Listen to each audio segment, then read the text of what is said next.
Como Marquinhos falou, eu quero então trazer uma palavra em Atos capítulo 4. Eu quero convidar você a abrir a sua Bíblia.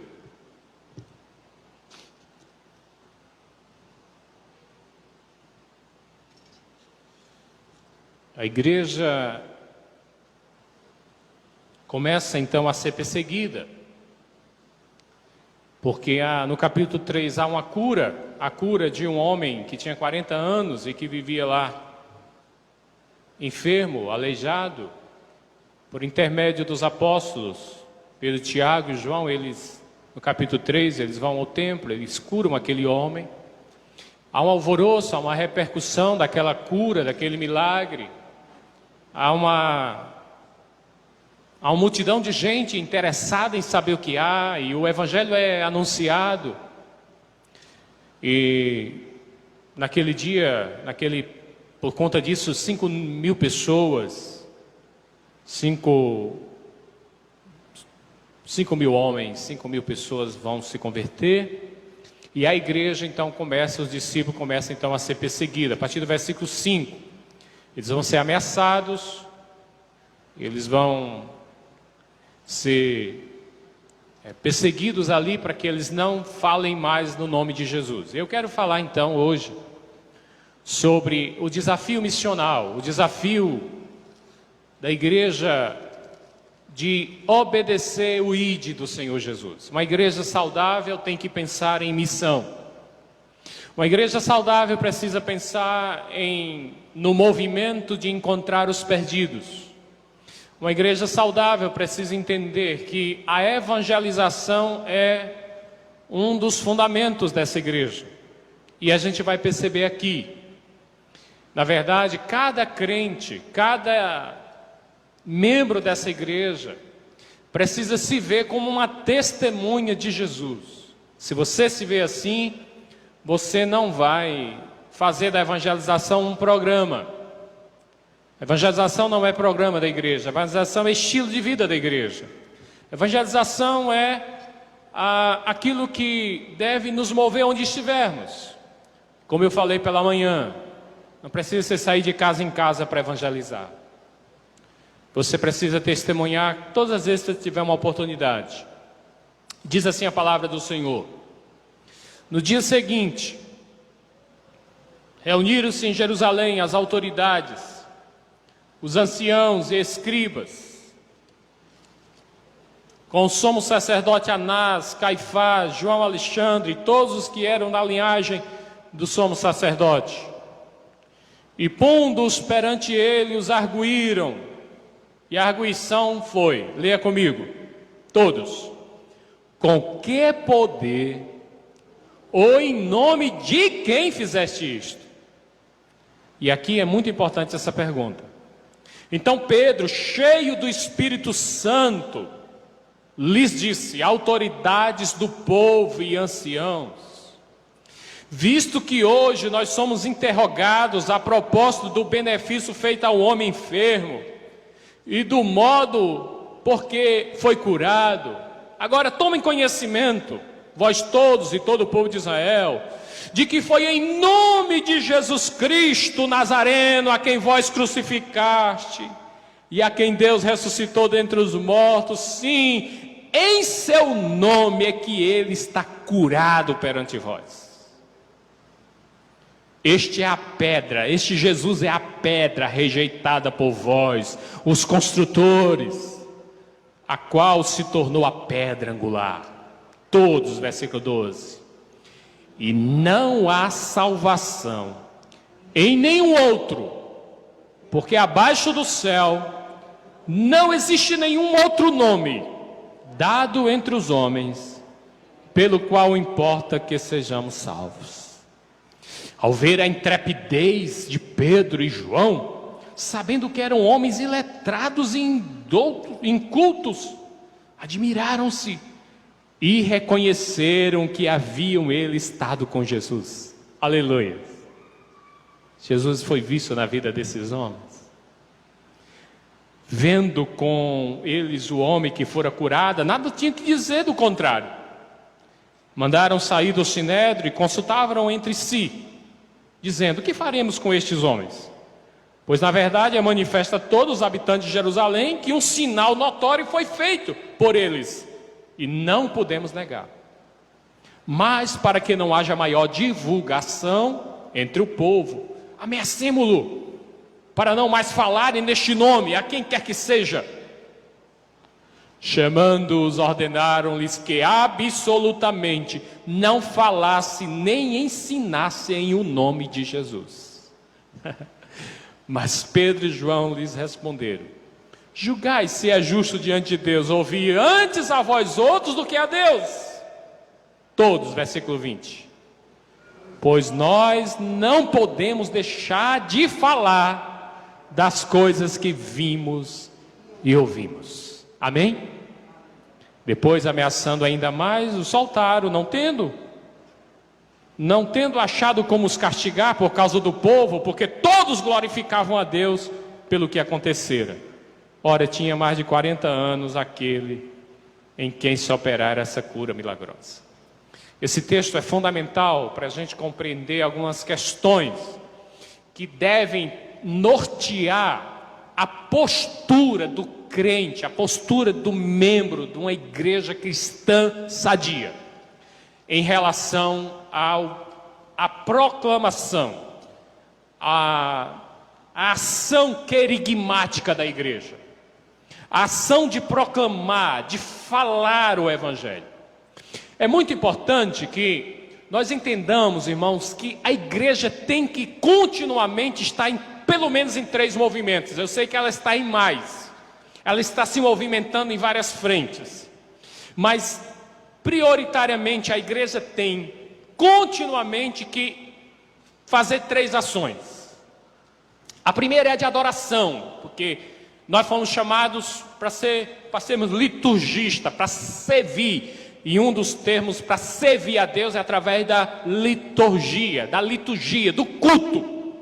A igreja se reúne para adorar, não só se reúne coletivamente, nós temos a nossa adoração individual. O nosso movimento é na vertical, para adorar ao Senhor, para servir ao Senhor através do culto, um culto que agrada a Ele.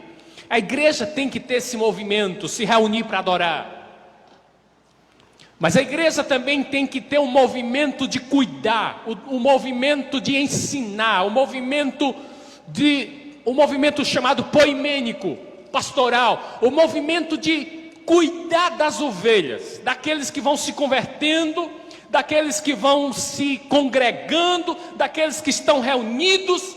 O Senhor Jesus disse: vocês vão indo, porque o verbo lá é como se fosse, melhor traduzido no português por gerúndio, não é o id, embora seja a ordem do id, mas o Senhor Jesus disse: vocês vão indo, vocês vão fazendo discípulos, vocês vão batizando, vocês vão ensinando, e vocês vão continuando indo. A igreja tem essa missão.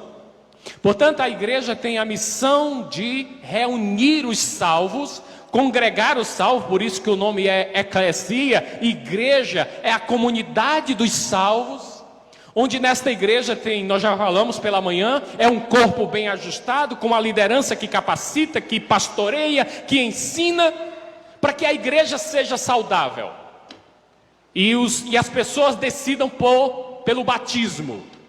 É muito importante o batismo. Se você não é batizado ainda, você pode dizer: não, pastor, mas eu não sei, eu ouvi dizer que batismo não salva. Na verdade, quem salva é Jesus, mas o batismo é esse selo do salvo. Na verdade, o batismo é a marca do salvo.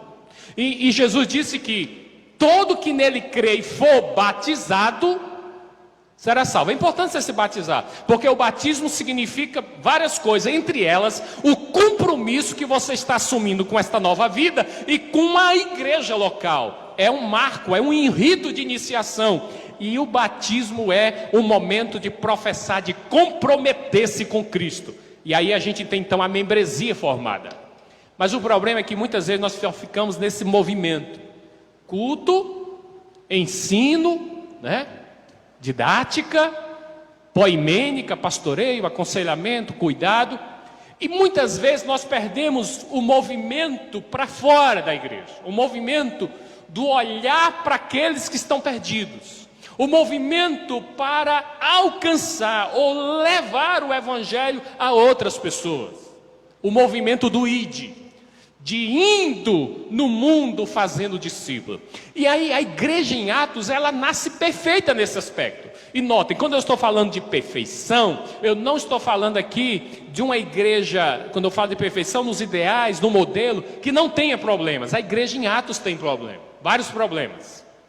Uma igreja saudável não significa que ela não vai ter problemas. Ela vai ter alguns problemas, como a igreja de Atos teve. Nós podemos nomear alguns, por exemplo, perseguição nós temos aqui. Outro problema que a igreja tinha falsos membros, Ananias e Safiras, lembra que eles até fulminados, mentiram.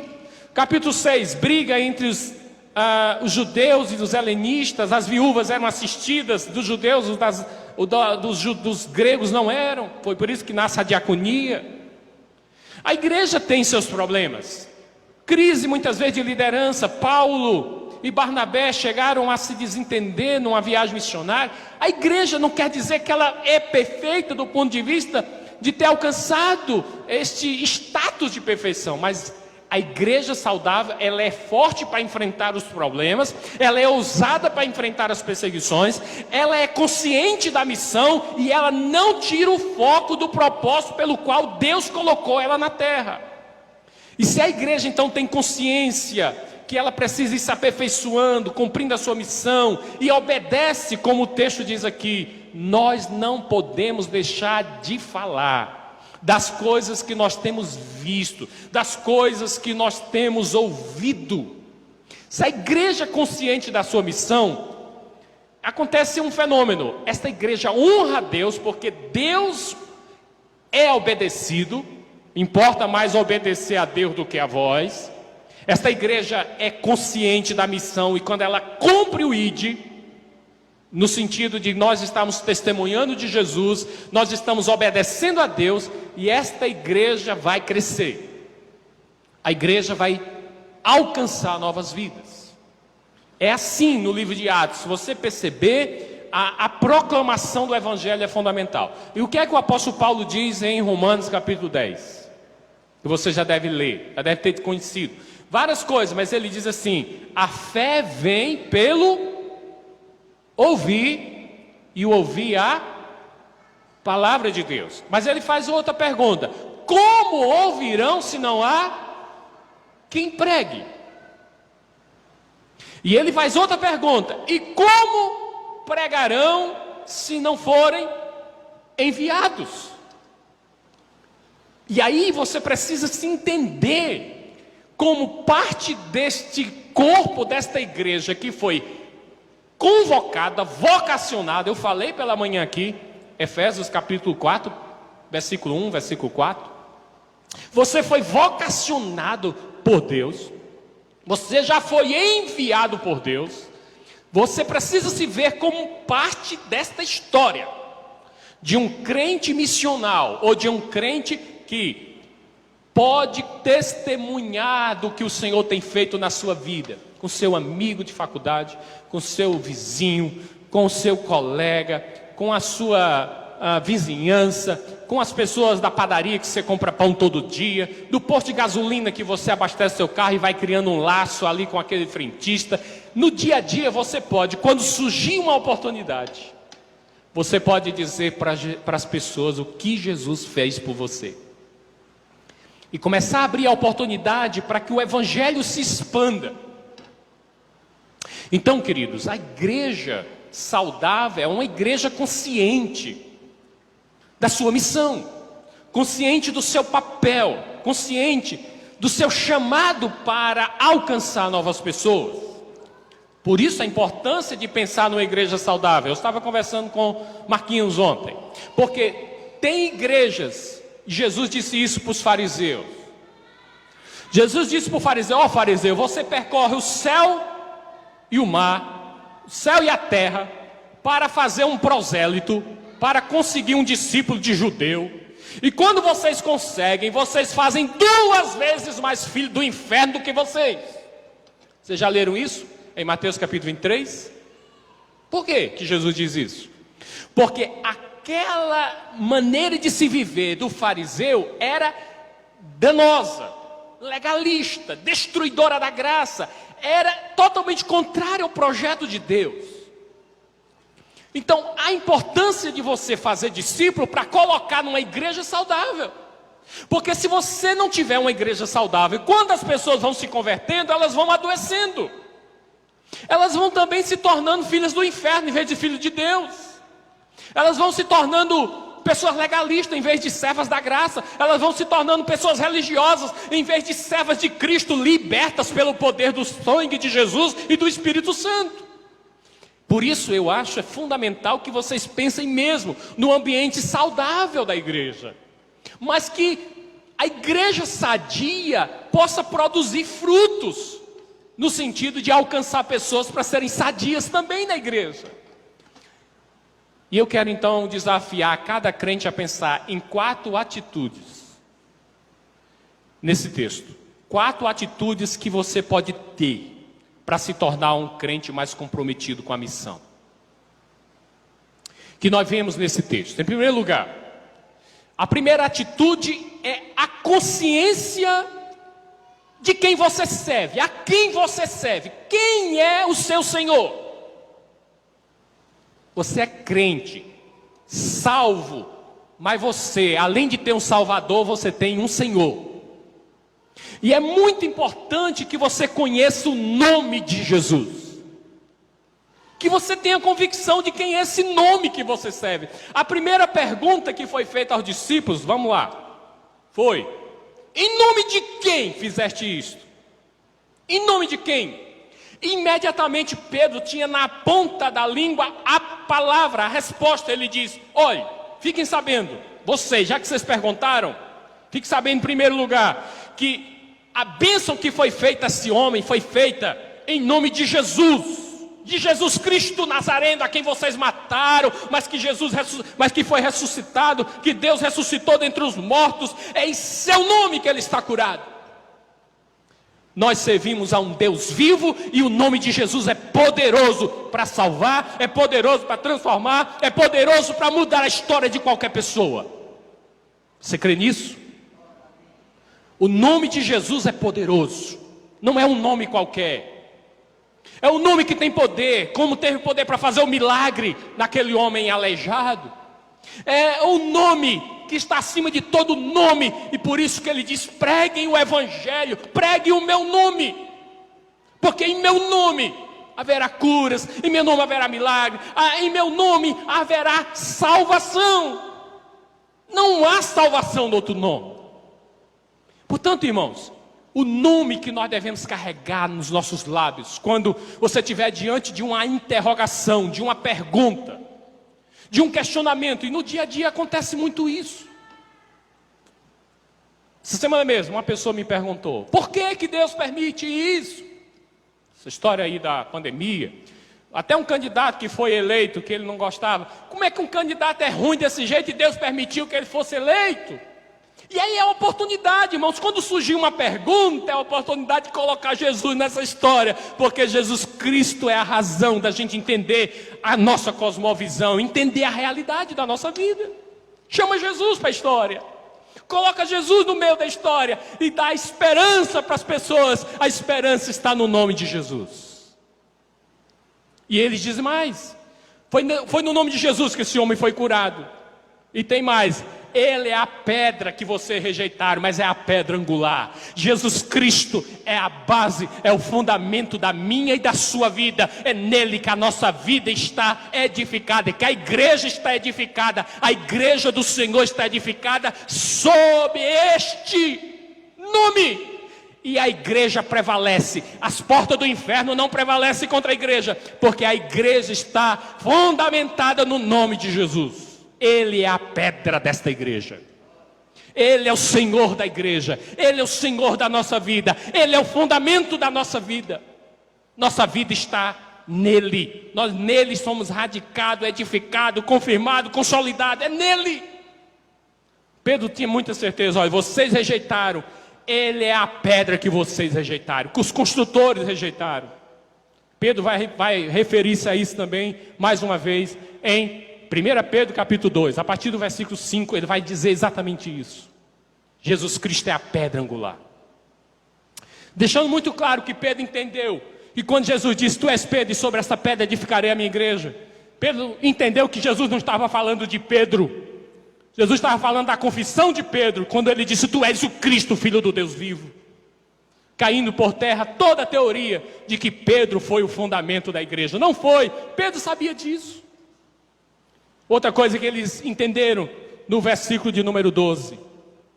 A exclusividade do nome de Jesus. Eu sei que nesse mundo secular, nesse mundo onde as pessoas pensam que o cristianismo é mais um caminho, como disse Tim Keller, o problema do mundo não é quando a igreja prega Jesus como um caminho, porque eles até aceitam se a gente coloca Jesus como mais um caminho. O problema do mundo, ao olhar para a igreja com ira, é quando a igreja diz que Jesus é o caminho. É quando nós falamos de exclusividade. É quando o mundo tem que se deparar que eles têm que abandonar os seus ídolos, os seus pressupostos, as suas filosofias vãs, os seus meios que eles tentam para alcançar a Deus. O problema do mundo é quando o mundo é confrontado com essa verdade. Vamos ler de novo, versículo 12. Todos. E não há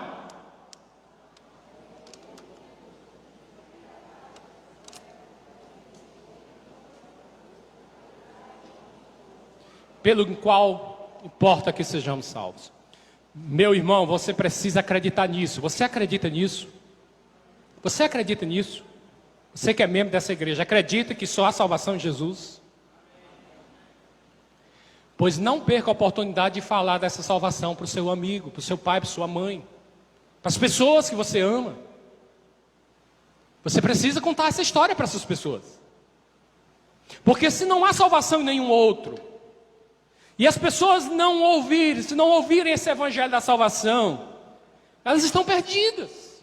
O apóstolo Pedro foi muito enfático. E aí nós precisamos de uma segunda atitude. Além dessa percepção, dessa convicção do nome que nós carregamos, esse nome é muito poderoso.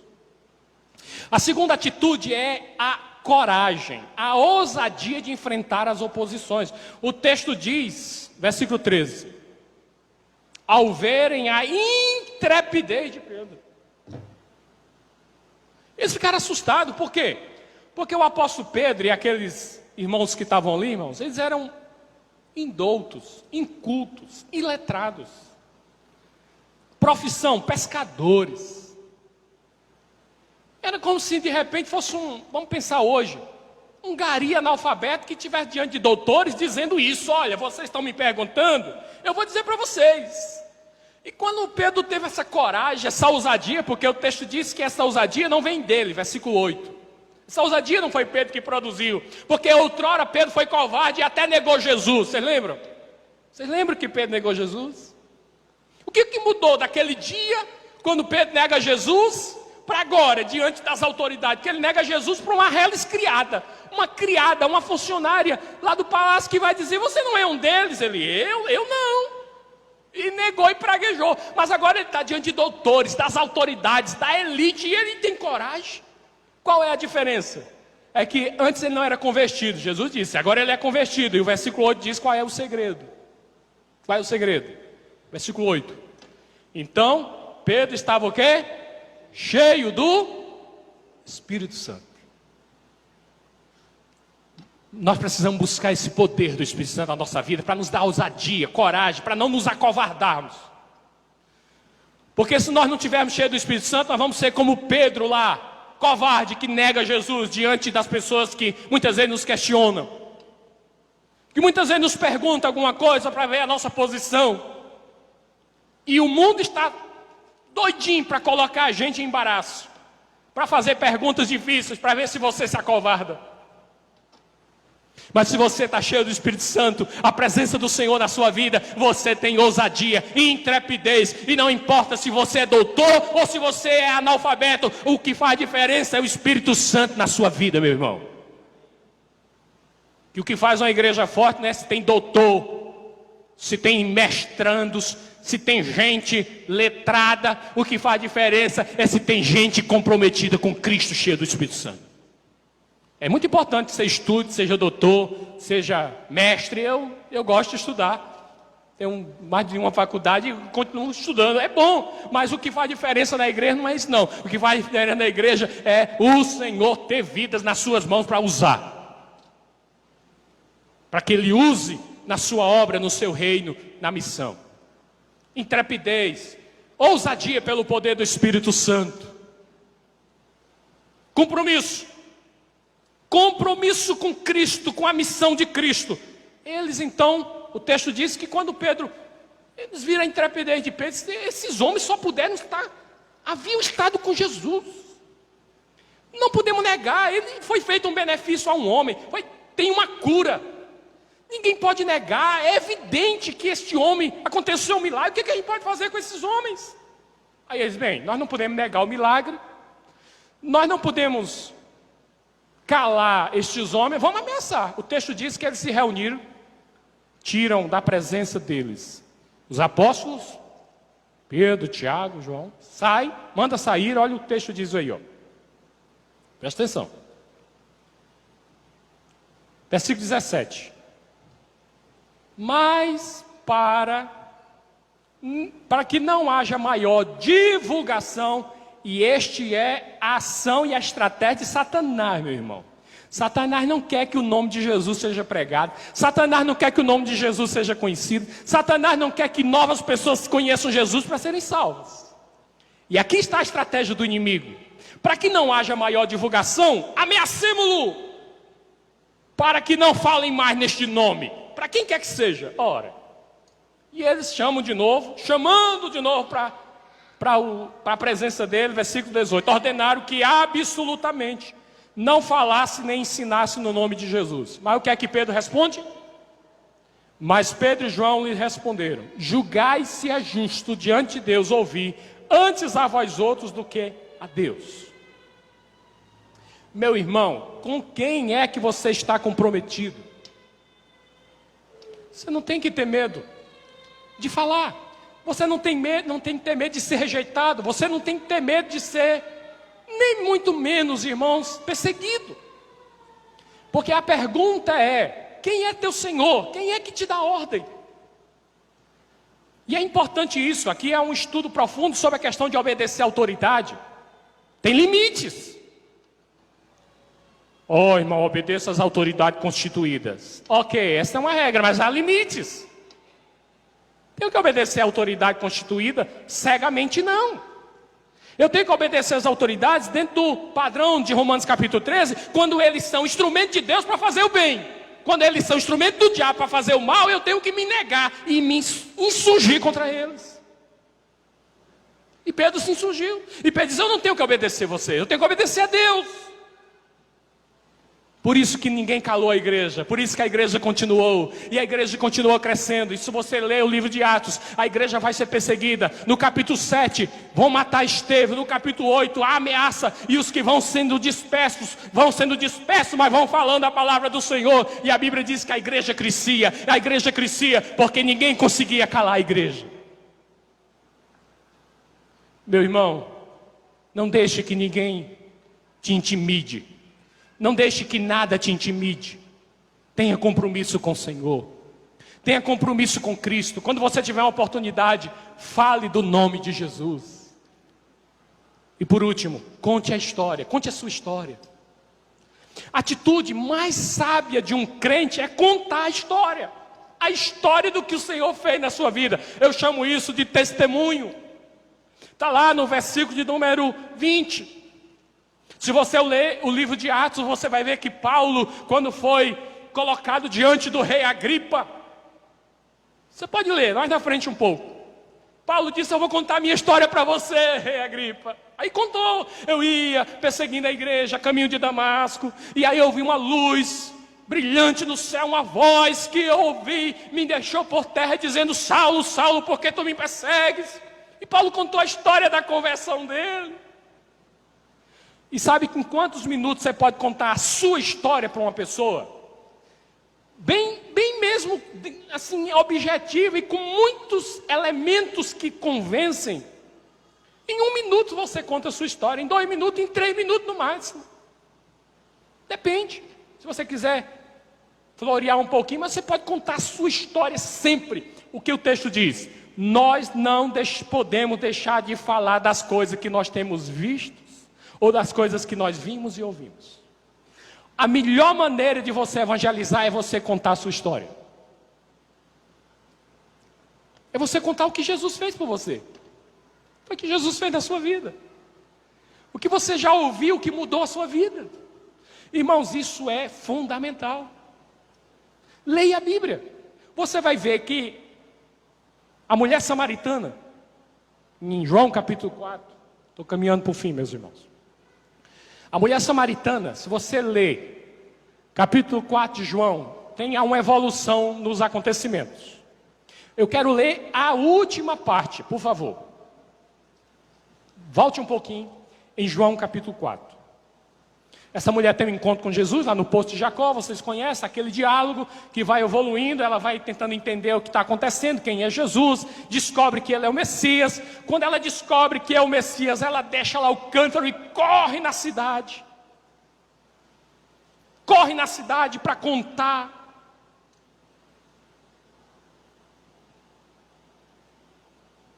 Vamos ver versículo 39.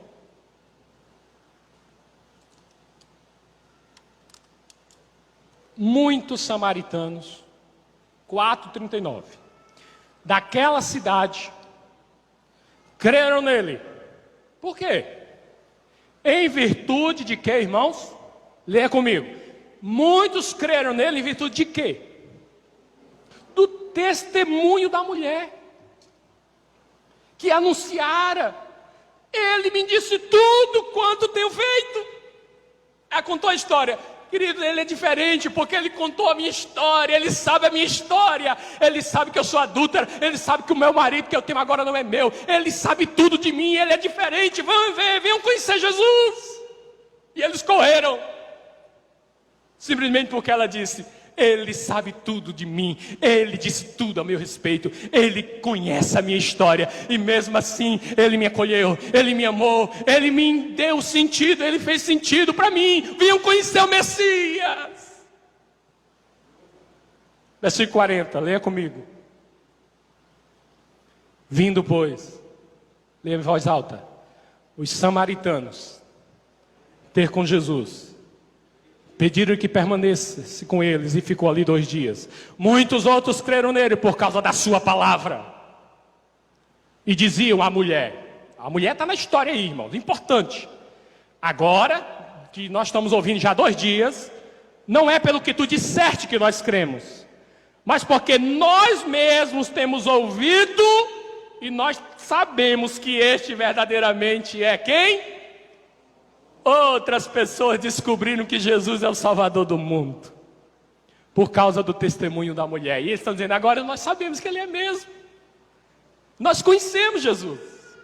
Meu irmão, quando você estiver diante de alguém desesperado, sem esperança, com medo, ansioso, sem resposta, diga para essa pessoa: eu conheço um nome que mudou a minha vida, que deu sentido para a minha vida. Eu conheço um nome que me perdoou. Você que se sente culpado, ele pode te perdoar. Eu conheço um nome que me deu esperança. Eu não tinha esperança, agora eu tenho. Eu conheço um nome que me deu paz. Eu era ansioso, eu não sou mais. Eu conheço um nome, e esse nome é Jesus. Simplesmente ele mudou a minha vida. Irmão, conte a sua história. Conte o que o Senhor Jesus fez por você. Você não pode deixar de falar das coisas que você ouviu, que Jesus fez na sua vida. Testemunho de Jesus. E outras pessoas, assim como os samaritanos, vão descobrir o Salvador, o Senhor, aquele que pode transformar a história de qualquer pessoa. Amém? Que Deus abençoe cada um que aqui está. E eu quero resumir tudo que eu falei em 10 pontos rápidos. Primeiro, uma igreja fundamentada na Bíblia é o que vocês precisam ser para serem saudáveis. Uma igreja que cumpre em todo o tempo a missão de pregar o Evangelho.